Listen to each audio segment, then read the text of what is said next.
we have endless discussions in Europe about how much Europe should unite. Do you think Europe should make the United States of Europe? And I think it would be a wonderful idea, but it's going to be a terrible undertaking. Just to get everyone to drive on the right side of the road has been a thing for a century. Then to alter the money. Many Danish people say, but we want our own kind of money. We don't want like they have in other European countries. But they've got to have one kind of money. And worse than that, it's got to be no kind. It can't be your kind, which we will undertake. Because why should you do it? So it has to be an extra kind. They have to speak Esperanto. Because if we decide we will all speak French, people will say, why should we speak French? So they have to have a non-language that they can all speak. They're going to be Europeans. And in America, they have a foolish idea that they're always saying, remember your African heritage. And then in the next breath, they say, don't be so Negro, be more American. Of course, the thing is, forget your African heritage, be an American. But you can't get people. You rush out and speak to them and they say, I'm a German American, instead of I'm an American. I would never say I was an English American. It's like they are looking backwards all the time instead of looking forwards. Yeah, that's right.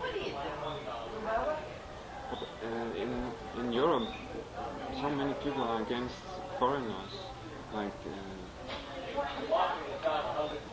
people, for example, from countries where there are famine or war or whatever. Yeah. They are against that there will come too many to Europe.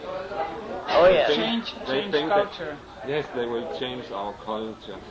We will not be so Danish or Swedish or whatever. That's anymore. Right.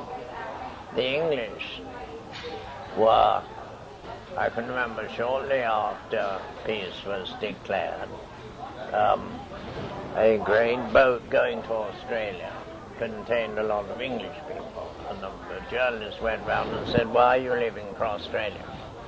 And they all said, to get away from the blacks. And no one, of course, would dare to stay here. And when asked more, they said, they come over here, they earn all the money. Well, they earn all the money because they do all the work. The English would never admit it, but they are a lazy bunch. They don't like work. If you go to Aberystwyth and you can see a dim light right at the end of the promenade, and you go toward it, it's an Indian restaurant. Because a small child sits in the restaurant, people sit upstairs and have their life. And when someone comes in, the child rushes upstairs and says, there's somebody in the restaurant. And the father comes down and he serves you with rice that's being kept hot all day. But they're there, they're working. So they earn all the money. Someone who made fun of those who are against foreigners in Denmark said, yes, they come here, they are lazy and they take all our work contribution, and they get too much welfare support. Yeah. But it's so out of proportion now. So half of what is written in newspapers is about discussions about foreigners. But there are so few foreigners in so small provinces. Yeah. I think New York. They should have go for a trip to New York and see how many foreigners there are here and how well it's. Yeah, we make a go of it. It's not, maybe it's not our problems here, but. Well, of course, the real trouble with America is it will never recover from slavery. On 3rd Street there is a home for the homeless, and they are black to a man. Because, of course, they haven't had a job for so long that you'd have to teach them how to have a job long before you taught them the job in particular.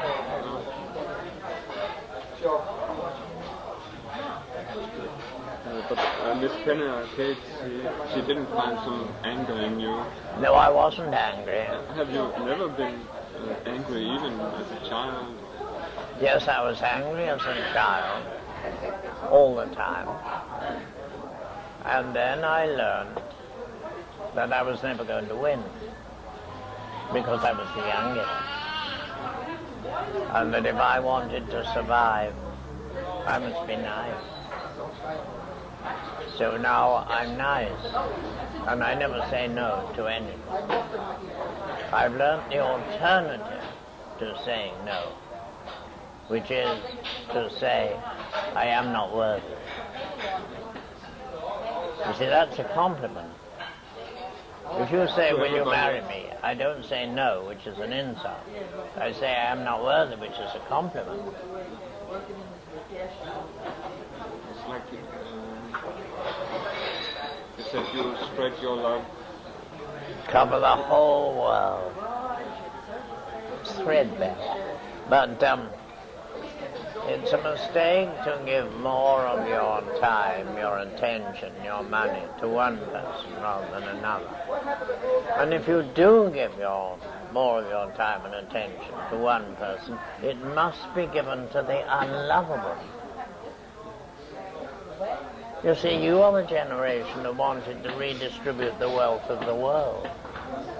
Half the world's wealth is its love.